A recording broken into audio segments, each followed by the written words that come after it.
morning everyone. Today we are starting exercise 12.2. Chapter is surface area and volumes. Previous exercise 12.1 में हमने cuboid cylinder का area calculate किया था। अब इस एक्सरसाइज में हम वॉल्यूम कैलकुलेट करेंगे। उस एक्सरसाइज में कुछ क्वेश्चंस थे जो हमने वॉल्यूम के किए थे, बट अब पूरा टॉपिक हमारा वॉल्यूम ही है। ठीक है, वॉल्यूम किस किस का है? क्यूब का है, क्यूबॉइड का है और सिलेंडर का है। वॉल्यूम हम कैसे फाइंड करते हैं? यानी कोई भी आपके पास शेप है, उसका पूरा शेप को कवर कर देना। यानी कोई भी ऑब्जेक्ट है आपके पास, उसकी पूरी शेप को ले लेना। कितनी हाइट तक है, कितनी ब्रेथ तक है, कितनी लेंथ तक है, पूरी शेप सेम आ जाना। इट मीन्स हमने उसका वॉल्यूम कैलकुलेट किया। फॉर एग्जांपल, कोई एक क्यूब बॉक्स है आपके पास, क्यूब शेप में या क्यूबॉइड शेप में या सिलेंडर शेप में, तीनों का एक ही मतलब बता देती हूँ। इसमें हमने पानी डाला और हमने इसको फ्रिज कर दिया। जब आप देखेंगे कि इसमें बर्फ़ जम गई है, तो बर्फ़ की जो शेप होगी, जिस ऑब्जेक्ट में आपने उसको डाला है, वो बिल्कुल उसकी सेम शेप ले लेगा। ठीक है, इसका मतलब हो गया वॉल्यूम। वॉल्यूम का मतलब होता है बीच के भी एरिया को कवर करना। एरिया होता है सिर्फ वॉल्स को कवर करना। पेंट करते हैं तो हम एरिया निकालते हैं, लेकिन उसमें कितना सामान हमने डाल दिया या कितना वाटर भर गया टैंक में, वो होता है वॉल्यूम। ठीक है, कितनी हाइट तक हमने उसमें पानी भर दिया, कितनी हाइट तक हमने उसमें मिल्क डाल दिया, कितनी हाइट तक उसमें हमने शरबत डाल दिया, शेक डाल दिया, तो वो होता है हमारे पास में वॉल्यूम। ठीक है, यानी अभी मैंने आपको बर्फ़ का एग्जाम्पल दिया, तो जो भी ऑब्जेक्ट में आप पानी डालेंगे वो बिल्कुल उसकी शेप ले लेगा, वो होता है वॉल्यूम। ठीक है, जैसे हमने क्यूब के शेप में हमने पानी डाला और हमने बर्फ़ जमाई इसमें, तो इसी की शेप आएगी निकल के। तो क्यूब की शेप क्या, क्यूब में क्या होता है, हमारी तीनों साइड बिल्कुल इक्वल होती हैं। जैसे हमारे पास ये ए है, तो लेंथ, ब्रेथ और हाइट बिल्कुल सेम होगी। फिगर ये क्यूब का करेक्ट नहीं है। क्यूब का फिगर कुछ इस तरीके से बनता है कि बिल्कुल इक्वल आपको शो होता है क्यूब। ठीक है, क्यूब की शेप हम इस तरीके से ड्रॉ करते हैं, जिसमें लेंथ, ब्रेथ और हाइट आपको बिल्कुल इक्वल शो होगी, लाइक दिस। ये होता है क्यूब, जिसमें हमारी सारी साइड बिल्कुल इक्वल होती हैं। ठीक है, लेंथ भी, ब्रेथ भी, ये और हाइट भी बिल्कुल हमारे पास क्या हो गई, सेम। वॉल्यूम का मतलब होता है लेंथ, ब्रेथ और हाइट का मल्टीप्लाई करना। यानी हमारे पास इसमें साइड है, तो हम side into side into side 3 times लिखेंगे। वॉल्यूम है तो जो भी आपकी यूनिट है उसकी पावर 3 होगी। ठीक है, क्यूबॉइड है, क्यूबॉइड में तो लेंथ, ब्रेथ, हाइट ही होता है, तीनों का मल्टीप्लाई करेंगे और तीनों की यूनिट जो भी होगी वो 3 टाइम्स आएगी। ओके, अब आता है सिलेंडर। सिलेंडर का जो बेस होता है वो सर्कल शेप में होता है। तो आप समझिएगा, जैसे ये आपके पास सिलेंडर है, इसमें हमने पानी डाला, तो पानी किस शेप में आएगा, जो उसका बेस होगा वो होगा आपके पास सर्कल। इसके एरिया में उसका शेप बनेगा सिलेंडर का। तो इसमें आपने डाला πr², एरिया ऑफ सर्कल हो गया। ठीक है, कितनी हाइट तक है सिलेंडर, कितनी हाइट तक आपने इसमें पानी डाला, तो वो हो गया आपका वॉल्यूम। यानी एरिया के साथ अगर हमने हाइट से मल्टीप्लाई कर दिया सिलेंडर में या क्यूब में या क्यूबॉइड में, तो आपके पास वो वॉल्यूम आ जाता है। यहाँ पर है πr², area of circle, height से मल्टीप्लाई किया, यानी कितनी हाइट तक उसमें पानी भरा है, वॉल्यूम। L/B, एरिया होता है एरिया ऑफ रेक्टेंगल, कितनी हाइट तक आपने बनाया, जैसे ही उसमें हाइट आ गई तो वो आपके पास बन गया क्यूबॉइड। सेम एज क्यूब में भी होता है। अब एक बात और है कि अगर साइड की जगह कहीं पर एज लिखा हुआ है, तो बात वही होती है कि वो साइड के बारे में ही आपसे डिस्कस कर रहा है। ओके, और जो सिलेंडर है उसमें जो सर्कल है उसकी रेडियस क्या है, r, और हाइट क्या है आपके पास में, h। ओके, तो ये हो गए वॉल्यूम के फॉर्मूले। अब हम एक्सरसाइज को कंटिन्यू करते हैं। Okay, question number 1 from exercise 12.2। यहाँ पर हमने 3 फिगर्स ड्रॉ किए हैं। फर्स्ट फिगर में 3 साइड्स गिवन है और 3 साइड्स इक्वल हैं, तो आप इसमें क्यूब भी लिख सकते हैं, वॉल्यूम ऑफ क्यूब, और वॉल्यूम ऑफ क्यूबॉइड भी लिख सकते हैं। ओके, क्योंकि अगर आपको पर्टिकुलर शेप का नाम समझ में आ रहा है तो ओके, अदरवाइज आप क्यूब और क्यूबॉइड कुछ भी लिखेंगे, कोई इफेक्ट नहीं आएगा। बट हमें ये पता है कि जब लेंथ, ब्रेथ, हाइट सेम होती है तो हम उसको क्यूब ही बोलते हैं। उसने यहाँ लिखा है find the volume of each solid shown figure below. Okay, the volume of a cube is equal to 3 side, यानी side into side into side. अगर आप 3 टाइम्स साइड को नहीं लिखना चाहते तो s इंटू s भी लिख सकते हैं। 5 सेंटीमीटर 5 सेंटीमीटर और थर्ड टाइम अगेन 5 सेंटीमीटर। कितना आया? 5 5 सा 25, 5 सा 125 सेंटीमीटर क्यूब। ओके, वॉल्यूम है तो यूनिट की पावर 3 होगी। ओके, नेक्स्ट है बिल्कुल सेम इसी तरीके से होगा। 3 साइड्स गिवन है, यानी आप लिख लो लेंथ कितनी है 12 सेंटीमीटर, ब्रेथ आपको गिवन है 3 सेंटीमीटर और हाइट आपको गिवन है 10 सेंटीमीटर। ओके, ये क्या है हमारे पास? हाइट। तो volume of cuboid, 3 sides different है। Volume of a cuboid is equal to, क्या फॉर्मूला होगा? LBH।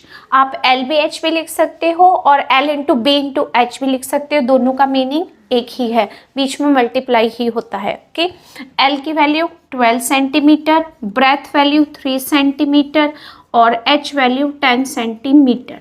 12 3 सा 36, 36 में 10 से मल्टीप्लाई किया हमने, 360 centimetre cube. C part same, कोई डिफरेंस नहीं है। लेंथ कितना है आपके पास में? 3.2 मीटर। ब्रेथ कितना है? 2 मीटर। हाइट कितनी है? 1.4 मीटर। ओके, सबका मल्टीप्लाई होना है तो ये ज़रूरी नहीं है लेंथ ये है। लेंथ अगर हम इसको इस तरीके से रख देते हैं रोटेट करके तो लेंथ ये हो जाएगी, ये ब्रेथ हो जाएगी, ये हाइट हो जाएगी। ओके, तो उसका कोई इफेक्ट नहीं आएगा, सबका मल्टीप्लाई ही है। Volume of a cuboid, formula क्या होगा? L into B into H या LBH। 3.2 मीटर, 2 मीटर और 1.4 मीटर। मल्टीप्लाई कर देते हैं। 3.2 में पहले हमने 2 से मल्टीप्लाई किया तो कितना आ गया? 64, यानी 6.4 मीटर। 6.4 सारी यूनिट एक साथ लिख देते हैं और यहाँ हो गया 1.4 मीटर क्यूब। तीनों मीटर को एक साथ लिख दिया।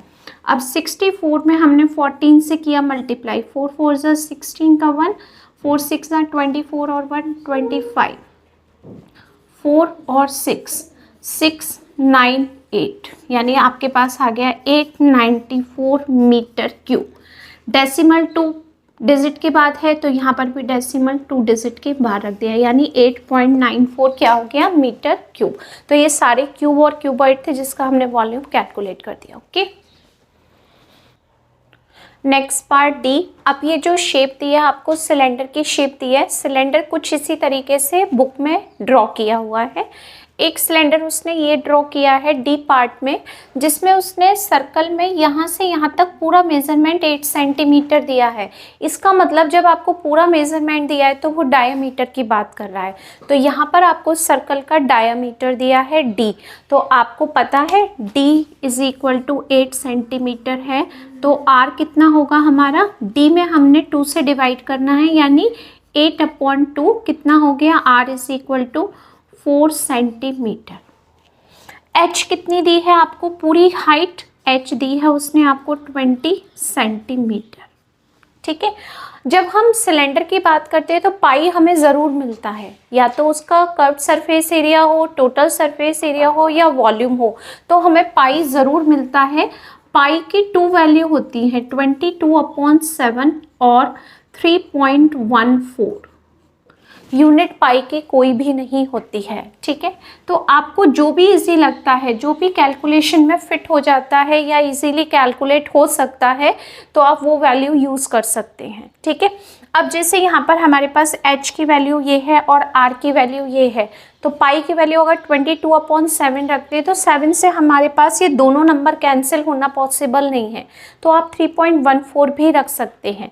डेसिमल के बाद की वैल्यू फ्लक्चुएट हो सकती है, बट मैक्सिमम नंबर हमें वही मिलते हैं। ओके, वॉल्यूम हमें कैलकुलेट करना है। Volume of a cylinder, formula हमने यूज़ किया पाई r² h। पाई की वैल्यू हम रख लेते हैं 3.14, क्योंकि अगर हम पाई की वैल्यू 22/7 रखेंगे 7 से कुछ कैंसिल नहीं होगा, लास्ट में भी हमें मल्टीप्लाई करके 7 से डिवाइड करना ही है। ठीक है, तो पहले ही हम कर लेते हैं। आर की वैल्यू क्या है 4 और एच की वैल्यू है 20। 4 4 ज़ा 16, 16 2 ज़ा 32, यानी 3.14 इंटू 320। ओके, तो यहाँ हमारे लिए इजी हो जाएगा। 314 में मैं 32 से मल्टीप्लाई कर देती हूँ। 2 4 ज़ा 8, 2 और 6, 3 4 ज़ा 12 का 1, 3 1 ज़ा 3 और ये 4 और 3 3 ज़ा 9, 8 4 10 और ये हो गया 5 6 10 और ये 0, यानी यहाँ आ गया हमारे पास 10048 और एक पीछे 0 पहले से ही है 10048 और ये 0 इसकी।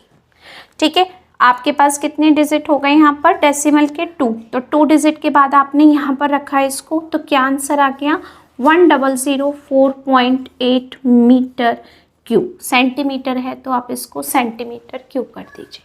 ओके, तो ये हो गया हमारा आंसर डी पार्ट का। ओके, ये पॉसिबल है कि यहाँ पर 10048 के प्लेस पर आपको 1005 भी मिल सकता है। क्यों? क्योंकि मैंने यहाँ पर वैल्यू पुट की है किसकी, पाई की वैल्यू 3.14। 22/7 करेंगे तो थोड़ा सा फ्लक्चुएशन आ सकता है, बट लगभग हम यहीं पर होंगे। ओके, उससे कोई इफेक्ट नहीं आएगा कि आपको लगता है गलत है आंसर, बुक में कुछ और आ रहा है, हमारा कुछ और आ रहा है, कोई इफेक्ट नहीं होता। यहाँ पर पाई की वैल्यू जब भी हम चेंज करते हैं 22/7 या 3.14, तो आंसर में माइनर फ्लक्चुएशन ज़रूर आता है। ओके, कोई इफेक्ट नहीं आएगा, आपको कोई प्रॉब्लम नहीं होगी, ना कोई टीचर आपका इसको कट करेगी। ओके, अब हमारे पास है नेक्स्ट, इसने सेंटर से यहाँ तक की वैल्यू दी है, इसका मतलब वो आर ही दे रहा है आपको 0.5 सेंटीमीटर। हाइट दे रखी है उसने आपको 2.5 सेंटीमीटर। ठीक है, अगर आपको लगता है कि हम ये नहीं रखेंगे ये रखेंगे, तो मैं आपको 22/7 से भी कर देती हूँ, लगभग सेम आता है। ठीक है, बट 3.14 से थोड़ी सी कैलकुलेशन ईजी हो जाती है, इसलिए मैं इसका यूज़ कर रही थी। वॉल्यूम ऑफ अ सिलेंडर के equal to pi are square H. Pi की वैल्यू कितनी रखी है हमने 22/7, आर हमने रखा 0.5 और यहाँ रख दिया 2.5। ठीक है, अब देखते हैं हम 5 5 ज़ा 25, 25 का मल्टीप्लाई करते हैं तो हमें मिलता है 625 और डेसिमल के कितने प्लेस हैं 1 2 3, यानी डेसिमल आ गया आपके पास यहाँ पर। अब सबसे पहले तो 625 में आपको 22 से मल्टीप्लाई करना है, उसके बाद 7 से डिवाइड करना है, तो थोड़ा सा प्रोसेस लंबा हो गया। पहले मल्टीप्लाई करेंगे फिर डिवाइड करेंगे तो अपने आप प्रोसेस लंबा है, या फिर हम इसको चेंज कर सकते हैं, बट अब हमने ये वैल्यू रखी है तो हम इसी से करते हैं। 625 में हम 22 से पहले मल्टीप्लाई करेंगे, 2 5 ज़ा 10, 2 2 ज़ा 4 + 1, 5 2 6 ज़ा 12। सेम वैल्यू फिर है 210571। अब इसमें हमें डिवाइड करना है किससे 7 से। ठीक है, हमने 7 से इसमें डिवाइड किया, 7 1 ज़ा 7, 6 67, 6 9 7 9 ज़ा 63, यहाँ 4 आ गया 5, 7 6 ज़ा 42, 3 और 1 0, ये 7 4 ज़ा 28, अगेन 2 और 0, यहाँ डेसिमल 7 2 ज़ा 14। तो हमने जब यहाँ पर इस वैल्यू को पुट किया तो हमारा आ गया, इसका मल्टीप्लाई किया पहले हमने, तो 22 इसमें पहले मल्टीप्लाई किया तो क्या आया था 1375/0/7। अब डेसिमल कितने प्लेस के बाद था 3 प्लेस के बाद, तो आपका जो यहाँ पर डेसिमल है वो यहाँ की जगह पर 3 प्लेस के बाद यहाँ आ जाएगा, यानी 1.964। तो हम इसको कर देंगे 1.9642 मीटर है सेंटीमीटर क्यूब। ओके, इसका हमारे इस पर कैलकुलेशन पर कोई भी इफेक्ट नहीं आता है, कभी भी ट्राई कर सकते हो आप। 3.14 से भी करना, माइनर सा थोड़ा सा कैलकुलेशन में फ़र्क आता है, ज़्यादा नहीं आता। ओके, अब हम करते हैं एफ पार्ट। कैलकुलेशन भी इसलिए मैंने यहाँ छोड़ दी है, डेसिमल में यहाँ लगा दे रही हूँ जिससे आपको कोई भी कंफ्यूजन नहीं होगा। कहाँ पर हैं हम, 0.625, पूरी कैलकुलेशन मैंने डेसिमल में भी आपको दे दी। ओके, अब है लास्ट पार्ट डी। यहाँ पर भी यहाँ से यहाँ तक की वैल्यू दी हुई है आपको, तो इसका मतलब 8 क्या है हमारा diameter. d is equal to 8 centimetre, then r is equal to 4 centimetre, और हाइट पूरी दे रखी है आपको h30 के सेंटीमीटर। वॉल्यूम यहाँ से ले लेते हैं, volume of a cylinder is equal to क्या होता है, pi are square H. Pi की वैल्यू रखते हैं 22/7 के 22/7, आर वैल्यू है 4 × 4 और एच वैल्यू है 30। 4 4 जा 16, 16 3 जा 480/7। अब 22 में हम मल्टीप्लाई करेंगे पहले 480 से, ठीक है।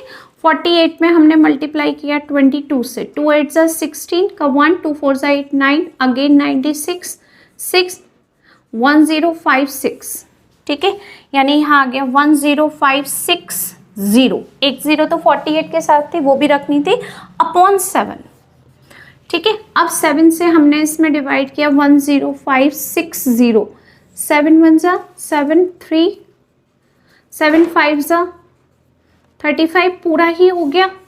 6 लिखा, 7 का 6 में डिवाइड नहीं गया, 0, फिर 0 लिखा, 7 7 जा 49। अब आपके पास बचा यहाँ 1, अगेन 1, डेसिमल, फिर 0, तो 7 सॉरी उससे पहले हमारे पास यहाँ पर 1 और आएगा, 7 1 जा 7, तो 11 - 7 कितना आ गया 4, फिर 0, अब डेसिमल, 7 5 जा 35। डेसिमल के 1 प्लेस तक इनफ है, और ले सकते हैं हम 15071.5, एक बार 7 7 जा 49 हो जाएगा, होगा तो ओके। ये हो गया हमारा आंसर, यहाँ पर ये आंसर हो गया, और यहाँ पर हमारा इस पार्ट का ये आंसर हो गया। ओके, कोई इफेक्ट नहीं पड़ता हमारे पास में। अब यहाँ पर थोड़ा सा मैं एक बार जो लास्ट पार्ट है इसका डिवाइड हम चेक कर लेते हैं, कोई मिस्टेक तो नहीं है। 10560, 7 1 जा 7, 3 5 7 5 जा 35, फिर 6 लिया हमने, 6 में डिवाइड नहीं गया, 0, ये ओके। एक मिनट, यहाँ पर थोड़ा सा मिस्टेक हुई है, मैं इसको करेक्ट कर देती हूँ। 7 7 जा 49, 7 8 जा 56, 4, फिर हमने अब डिवाइड नहीं गया, 0, फिर ये 0 लिखी, 7 5 जा 35, 7 यहाँ पर हम करेंगे 8, और अब ठीक है, ठीक है। थोड़ा सा मिस्टेक हो गया, वो आप करेक्ट कर लीजिएगा। ये पूरी कैलकुलेशन एफ पार्ट के लिए है, और ये पूरी कैलकुलेशन आपकी ई पार्ट के लिए है। Okay, next question 2, a water tank has the dimensions shown in the diagram. ये डायग्राम दिया हुआ है, इसमें डायमेंशंस दी हुई है, ये लेंथ है, ये ब्रेथ ले लो, ये हाइट, या ये लेंथ ले ली, ये ब्रेथ ले ली, ये हाइट ले ली। ओके, बस हाइट को ध्यान रखना है, ये हाइट ही है यानी डेप्थ। ओके, तो लेंथ आपको गिवन है 2.3 मीटर, ब्रेथ हमें गिवन है 1.2 मीटर, और हाइट आपको गिवन है 1.4 मीटर। लेंथ और ब्रेथ में समझने की बात है, हो सकता है हमारे माइंड में लेंथ 1.2 मीटर हो, ये लेंथ हो, ये ब्रेथ हो, तो जो फिगर में लिखा है हम उसी को कर लेते हैं, कोई कंफ्यूजन नहीं रखते। ओके, 1.2 मीटर और यहाँ हो गया 2.3 मीटर। ओके, लिख लिया। First find the volume of the tank. तो ये जो टैंक है इसका वॉल्यूम क्या होगा, शेप क्या है, क्यूबॉइड, एल है, बी है और एच, सॉरी एल, बी और एच। ओके, तो वॉल्यूम ऑफ द टैंक निकालते हैं। फर्स्ट पार्ट का solution, volume of the tank, cuboidal tank भी कह सकते हैं। टैंक क्या फॉर्मूला होगा, L into B into H. L कितना है 1.2 मीटर, ब्रेथ हो गई 2.3 मीटर और हाइट हो गई 1.4 मीटर। ओके, नॉर्मल मल्टीप्लाई कर लेते हैं 23 और यहाँ लिख दिया है 12, 12 3 सा 36, 12 2 सा 24, 25 26 27।